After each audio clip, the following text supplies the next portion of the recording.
Hey folks, Jimmy here, aka Palette the Dead. Welcome back to the channel and welcome to the final Warhammer 40k Imperium magazine update video. Now, as per usual, if you like these kind of videos, hit the like button, subscribe to the channel if you haven't already, and of course drop us a comment down below. Whether you've been here from the start or whether you're just joining us, let us know. Let us know what you think of the collection. Now, into the main crux of this video. Obviously, Warhammer 40k Imperium magazine, it has literally just hit issue 78 this week. Next week it goes into good old issue 79. Originally, the magazine was due to finish at issue 80. However, they did decide to extend it, and we have done a video going through what we're getting with them issues, but we didn't know what order we were getting these issues, and we now can go through it. So we have some really good stuff.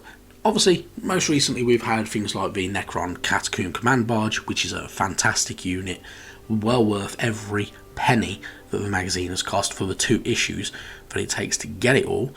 If you're a Necron player and you haven't already got this, try and get yourself 2 copies.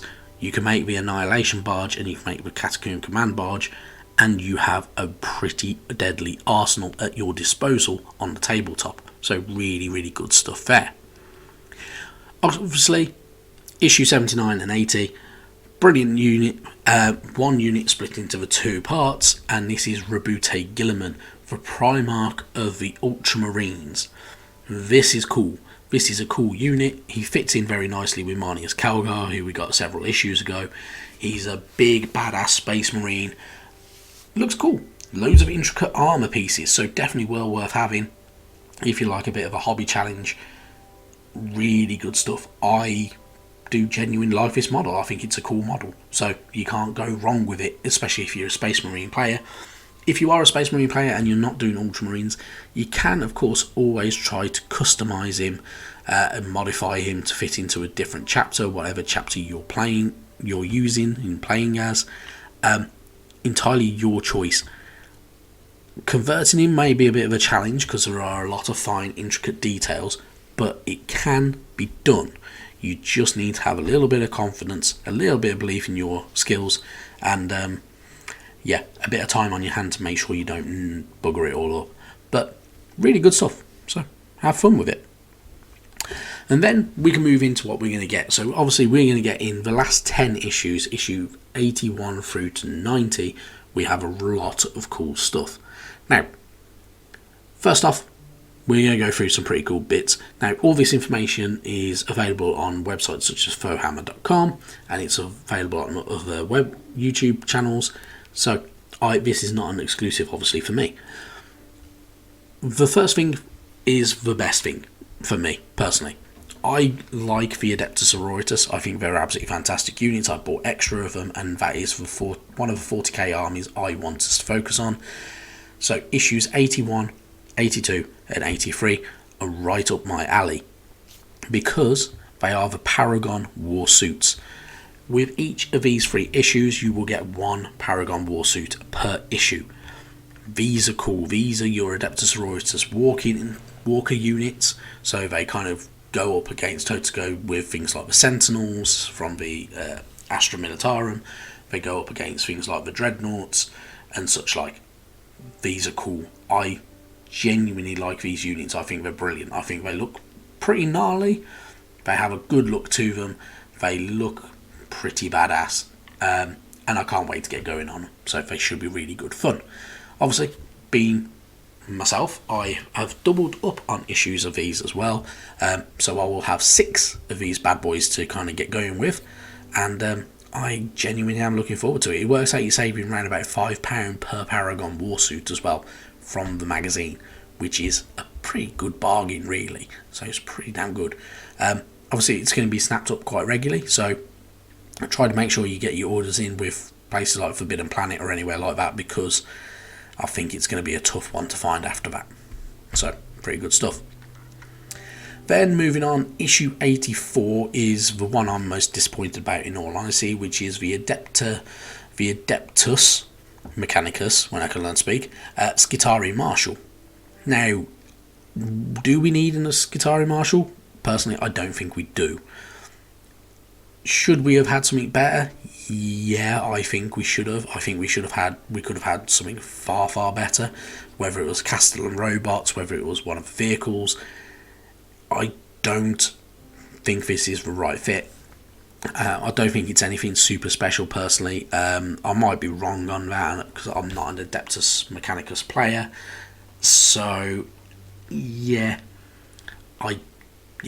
just don't think it was the right fit, and they could have done something far better and far that stands out far better as well. So it is what it is. So now, issue 85 is one of our final Necron units, and it's a pretty decent one. I quite like this guy. He looks quite funky. He is the Hexmark Destroyer.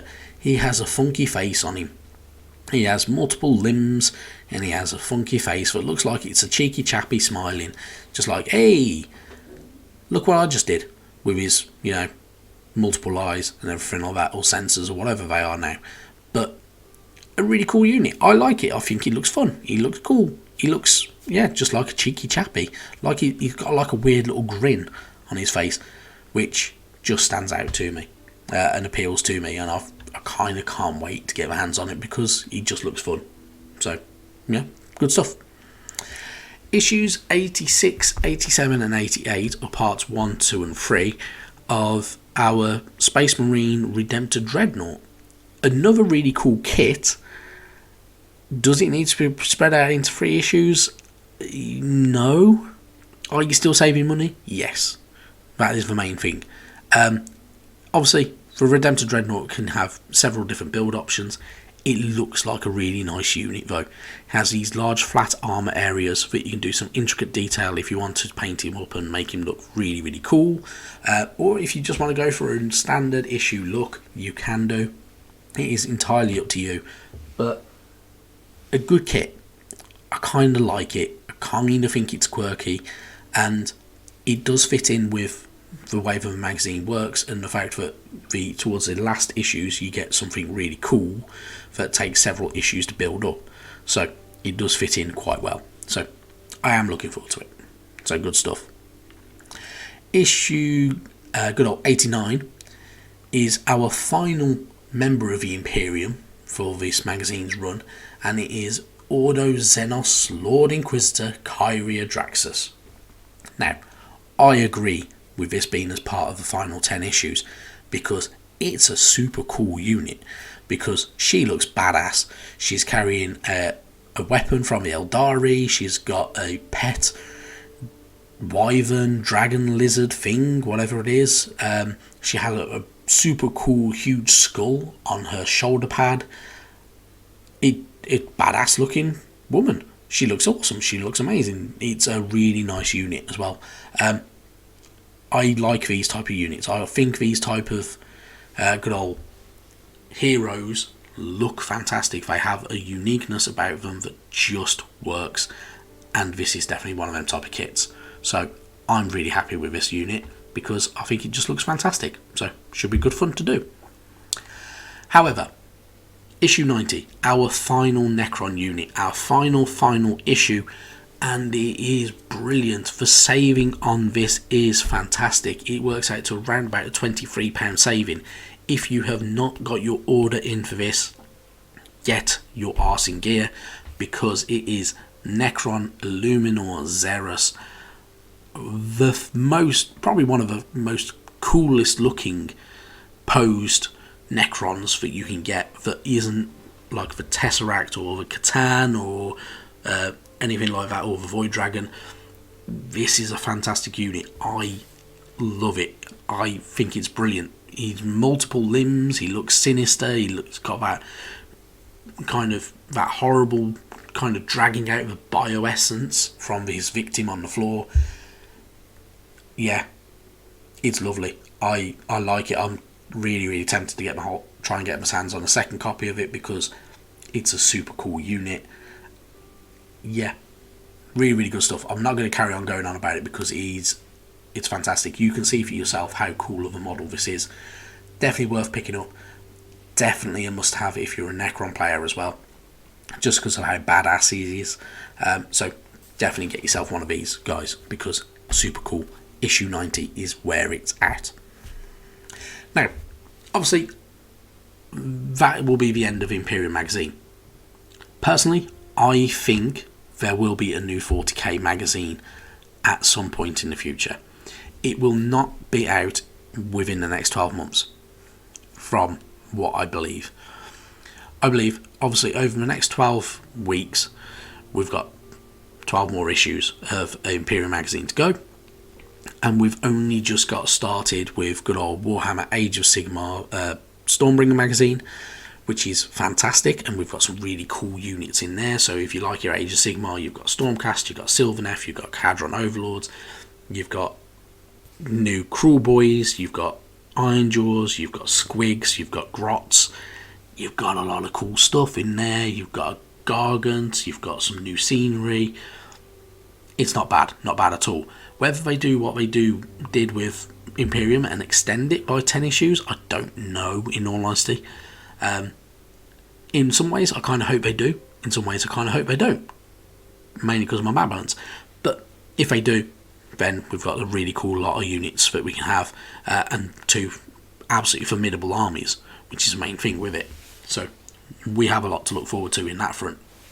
I think if they are going to do another 40k magazine, they will announce it towards the back end of 2024, and it'll go into trial at 2025, and it'll come out around then as well, because they will aim to hit the end of good old Stormbringer magazine.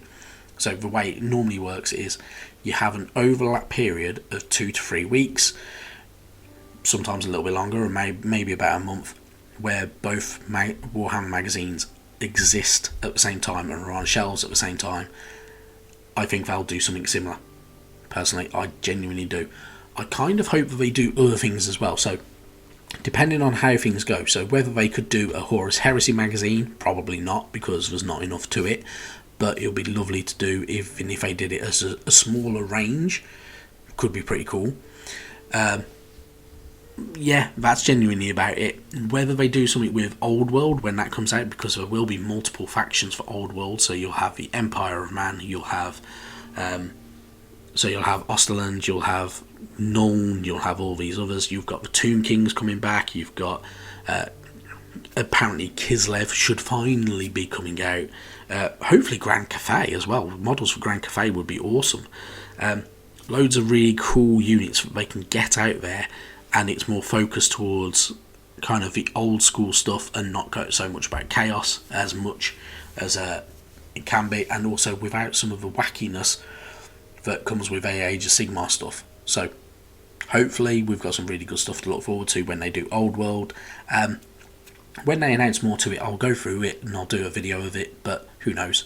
But otherwise, really good 12 issues to get for good old, barring one, for Imperium magazine.